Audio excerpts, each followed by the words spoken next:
Hi, everybody. Happy Friday. Welcome to this week's Single Cell and Spatial Exploration Club, where we demonstrate some of the features on our platform in the form of a case study. And so for this week, I'm going to go through a guide to Perturb-seq analysis. And this is basically going to give you an overview of what the workflow is like for analyzing Perturb-seq data. And in this particular data set, we'll be exploring the regulation of immune checkpoint molecule PD-L1.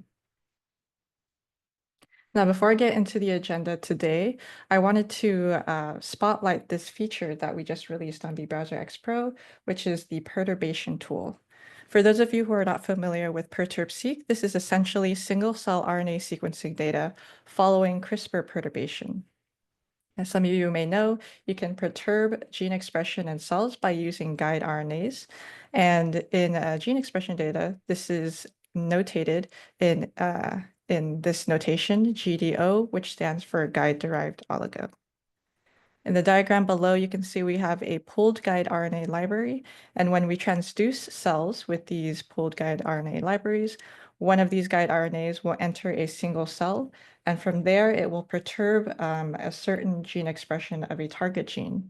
Then we can perform single cell RNA sequencing and get these single cell transcripts so we can see which of these cells has their gene expression perturbed.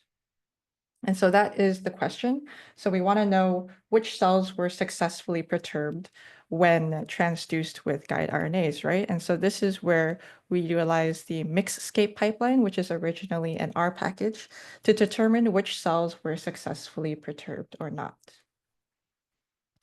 In addition, the data set that I'm using today also includes site-seq data. So this is single-cell RNA sequencing that also contains cell surface protein information. This is notated in ADT, which stands for antibody-derived tag, which tags for the cell surface protein.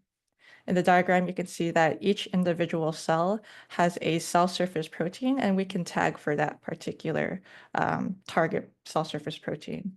So in addition to the gene expression data we get from single cell, we can also get the cell surface protein information.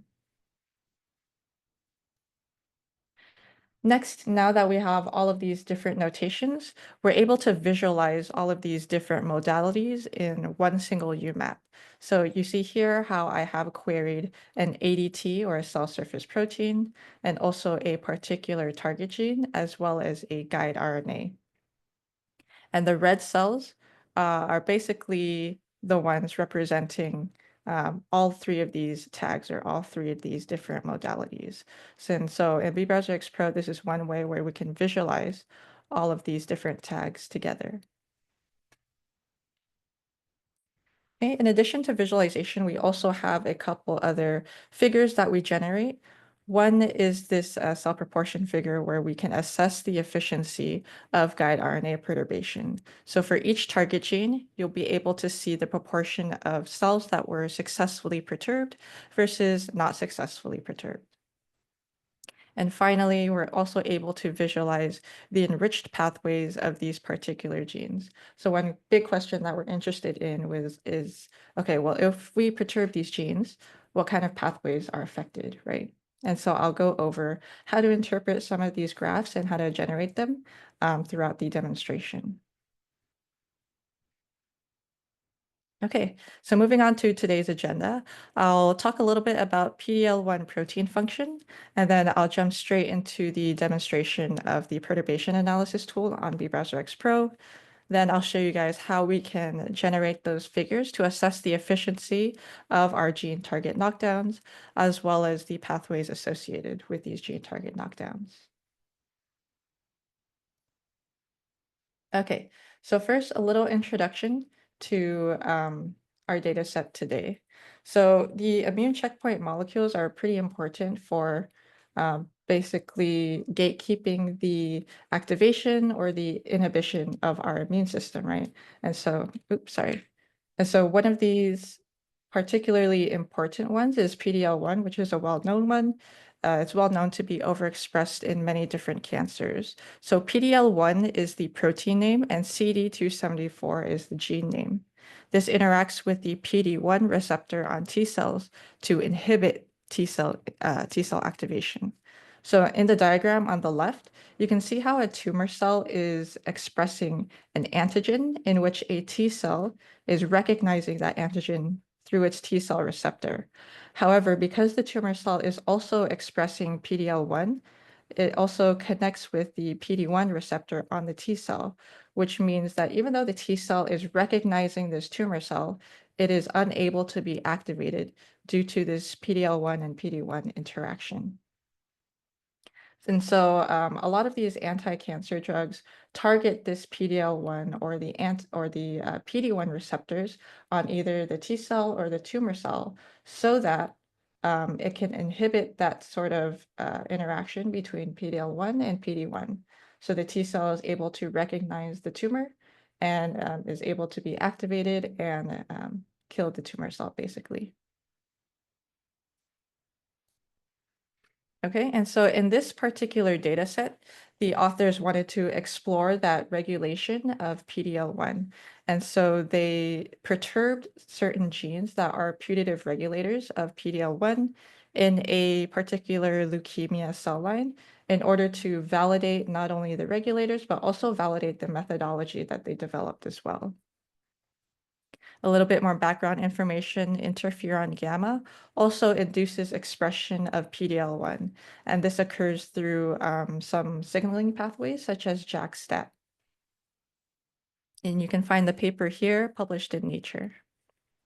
So this diagram on the right was taken from their paper where they have some candidate target genes that are either known regulators of PD-L1 or predicted regulators, and they also have some non-targeting controls as well.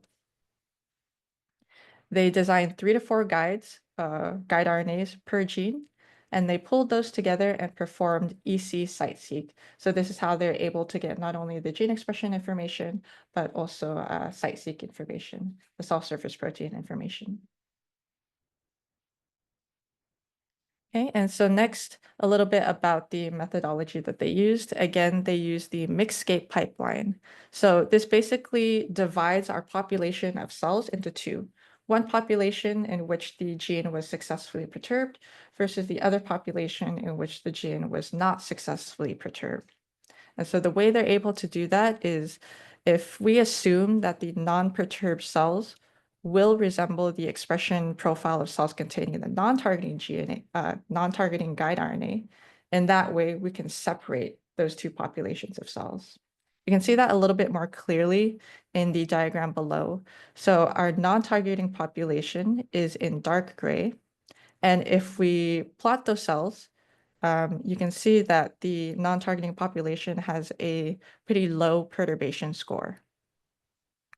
And then if we also plot the rest of our cells, the non-targeting population is overlapping heavily with the non-perturbed population.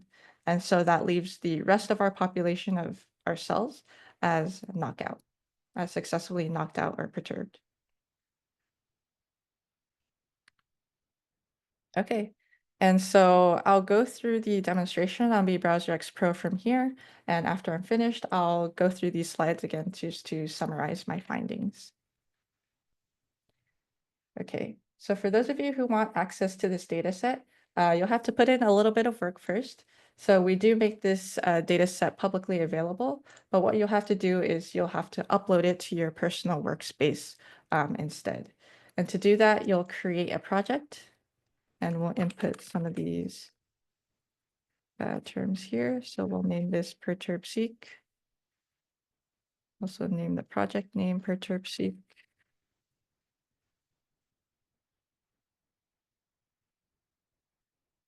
Okay, the study title, you can name the same. I'll name it the dataset name, Papa Lexi 2021, and also input the same batch name. So where you can find this dataset is within this BioTuring public cloud storage. You click that open and you scroll down to the examples folder. Click into the examples folder and you can go into Browser X. And we have a separate Perturb-seq folder here for you to look at. So within this folder, we have both the dataset in .h5ad format, as well as the metadata. So all you need to do is click and drag the h5ad file over to the field and click Add. Clicking next, this takes you through the QC and preprocessing, so you can keep all of these as default and click Create Project. And so since I have the data set already uploaded, this is what it's going to look like when you open up the data set and it's finished processing. Over here on the right-hand side, you have some of the metadata, such as the gene targets. And so the authors have targeted 26 unique genes, one of which is non-targeting. Okay. And so the first thing you want to do from here is, of course, perform a perturbation analysis. So to do this, it's quite simple. You'll click on the perturbation tool on the left-hand side, and you'll click Run Analysis. The only thing you need to provide the analysis with is a reference. So this reference is going to be your non-targeting gene target, right? So here I'll select the gene target labels, which we looked at earlier, and I'll search for my non-targeting population. In the advanced parameters, you have some other parameters you can change, such as the input embedding, the FDR, and the biological replicates. I know that this data set includes replicates, so I'll input that into this field so that these replicates won't be a confounding factor in the analysis. And I'll name this perturbation.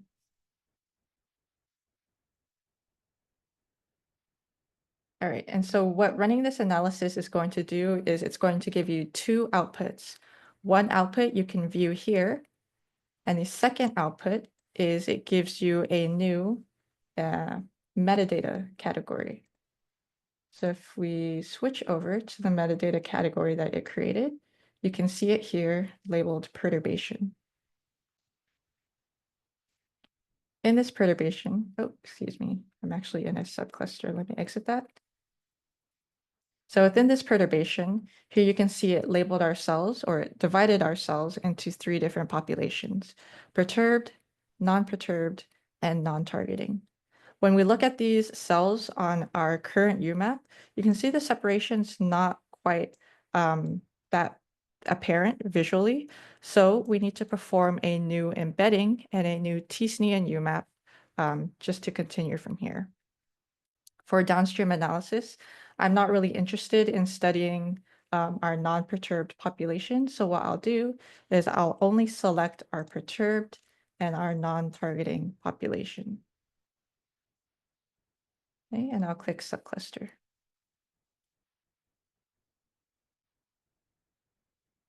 So from here, I can perform a new embedding. And the embedding type is going to be standard. And for Perturb-seq analysis, you'll be able to see this extra option LDA. Essentially, what this does is it will maximize the separation between our two different populations so that we can better visualize that kind of separation. All of these will be left as default. You just have to make sure that the metadata that you input here are the target gene labels, and everything else can be left as default. So I'll name this LDA. Okay, and so when that's done running, next from here, I can use that LDA embedding to run a new t-SNE or UMAP. So I'll click on that. Again, we can leave everything as default. So we are creating a new UMAP using the previously created embedding that we just created. I'll name this UMAP LDA.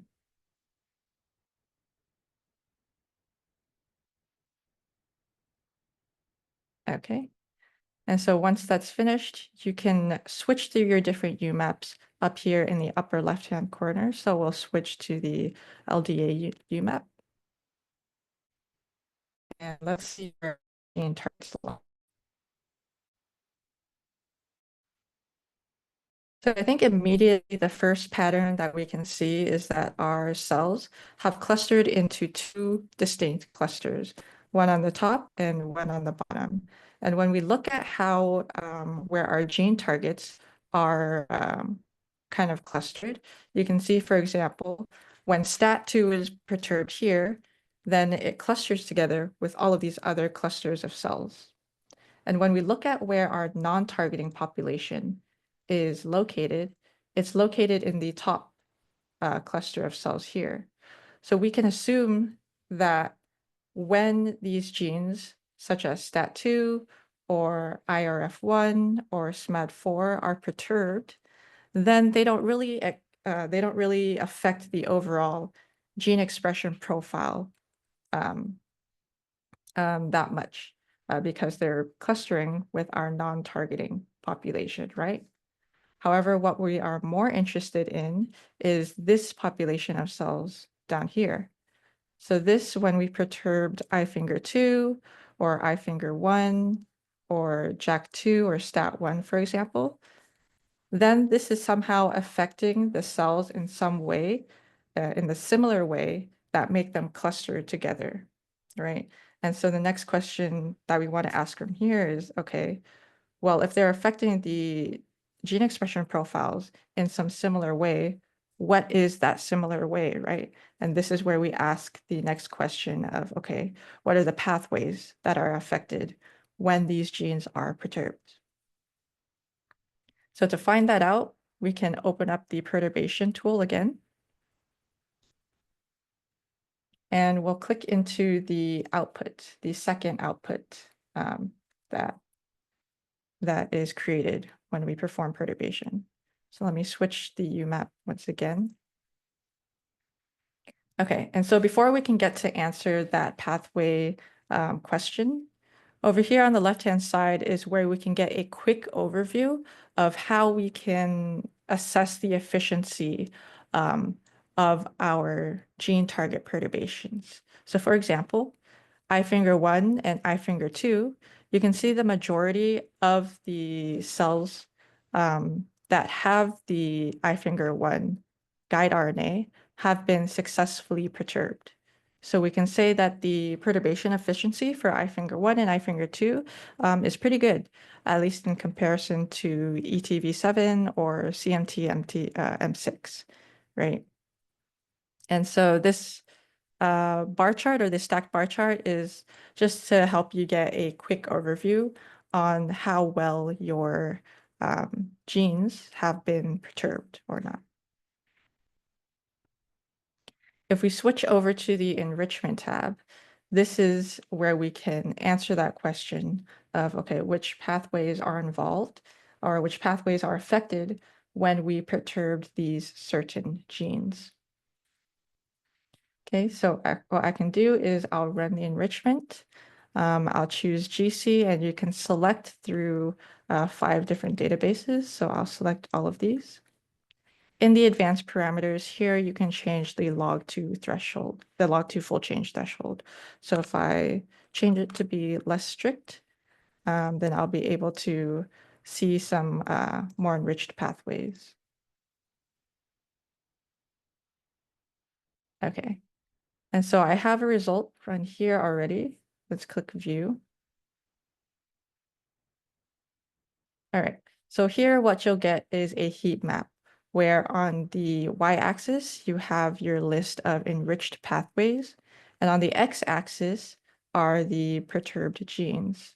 If we click open the filter and configuration, here you can filter for the different databases. Let's say I'm only interested in looking at wiki pathways, for example. And then within the configuration, I can also enable clustering as well. So this will cluster together our different list of gene targets to see which one of them cluster within these certain enriched pathways. So I'll perform hierarchical clustering on all of the pathways.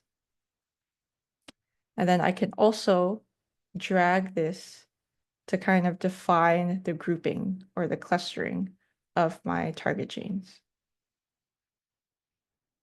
Okay, so for example, here, what I find really interesting is that we saw how iFinger1 and iFinger2 and JAK2, when they are perturbed, those cells cluster together, right? And so when they're clustered together, they affect these pathways, such as this cancer pathway, which is overall downregulated, especially when iFinger1 and JAK2 are perturbed. So what this is saying is that when iFinger1 and iFinger2 are downregulated, so are the cancer pathways within our cell line. And that's really interesting to see. Okay. And then so that's the overall general workflow for how to perform an analysis on your Perturb-seq data.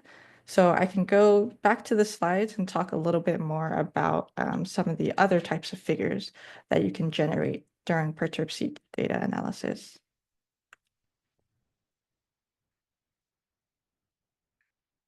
All right, so here we saw again this stacked bar chart where we can assess the efficiency of the perturbation of each gene target.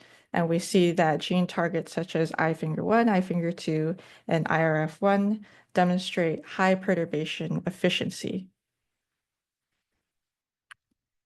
Next here, not only can you assess the efficiency of each gene target, but you can also assess the efficiency of each individual guide RNA as well. So if we look into the guide RNAs targeting iFinger2, you can see that the guide RNA number 1 demonstrates the best efficiency for perturbing the expression of iFinger2.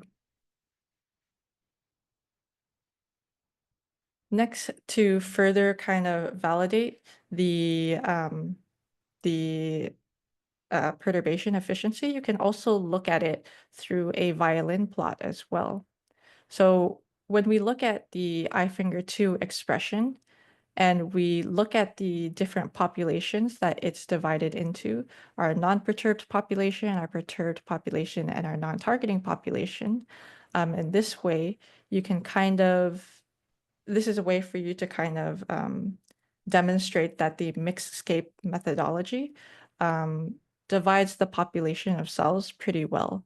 So in our perturbed population, you can see that the iFinger2 expression has been downregulated in comparison to our non-targeting and our non-perturbed population. You can also assess the expression of PD-L1, which is our cell surface protein as well, within those certain populations. So for example, when iFinger2 is perturbed, the expression of PD-L1 is also downregulated, as you can see here. So this allows you to verify not only the gene target knockdown, but also the cell surface protein knockdown as well. Okay, next, as we saw in the UMAP, how these 4 genes, iFinger1, 2, JAK2, and STAT1, clustered together in a distinct cluster. And so given that, we can ask what pathways are associated with the knockdown of these target genes. And from there, we can look at the heat map that we generated, and we see a downregulation of cancer pathways when these 3 particular genes and subsequently PD-L1 are perturbed.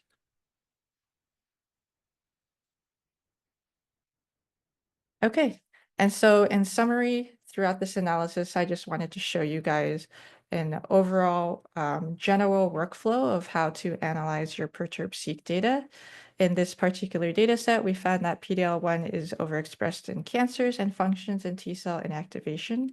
And the perturbation analysis tool on bBrowser X Pro helps to robustly separate the population of cells into a perturbed population and a non-perturbed population.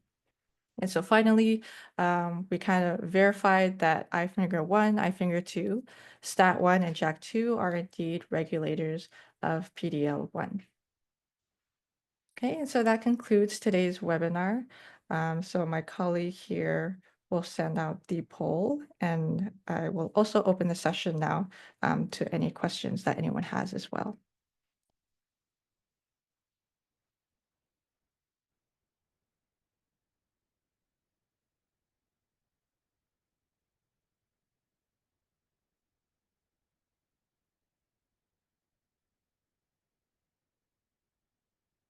So with this poll, I'm generally interested in how many of you guys are currently performing any type of perturbation analysis? And if you are, I'd like to know, what kind of tools you guys use currently, or any type of visualizations that you would think would help with your analysis.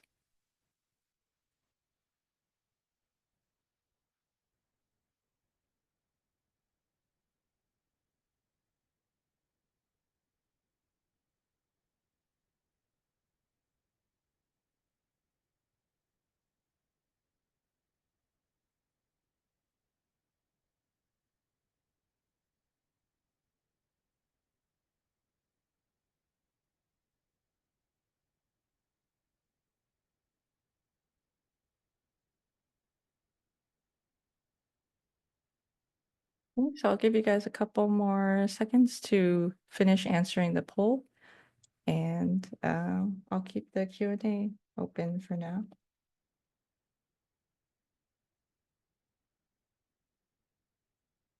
Okay, so we have one question. So Greg asks, is it possible to get GC plots for specific signaling pathways or functions? So if you're talking about the particular GC plot where you can see the type of enrichment score plot, it is possible. We do have that feature on the Browser X Pro, so I can show you guys. Let me close these windows.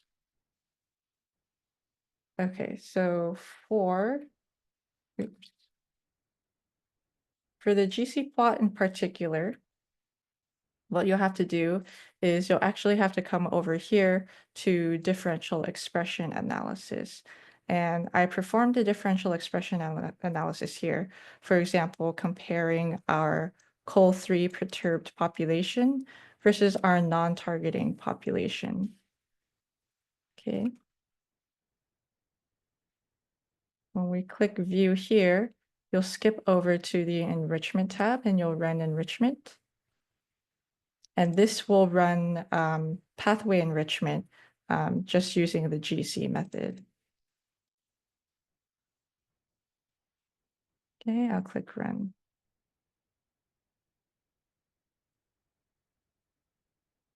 Okay, so this does take a couple minutes to run the pathway enrichment. So while this is running in the background, I did see another question as well.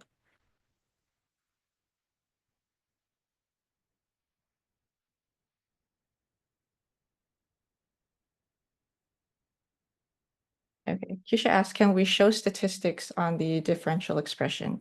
So yeah, for differential expression, the tool here that we used, sorry. So if you perform differential expression on one gene target versus non-targeting, this is where you can get the particular statistics involved in it. You can get the log2 full change and the FDR as well.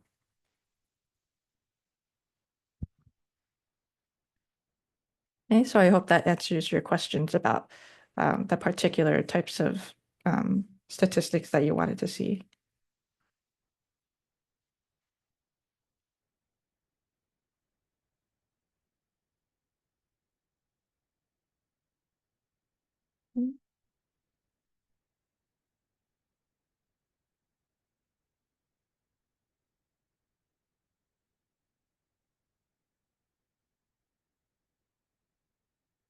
Okay, so maybe this enrichment might take a little bit more time to run, so I can definitely follow up with an email, Greg, so that we can kind of share more about what type of GC plot you were expecting as well.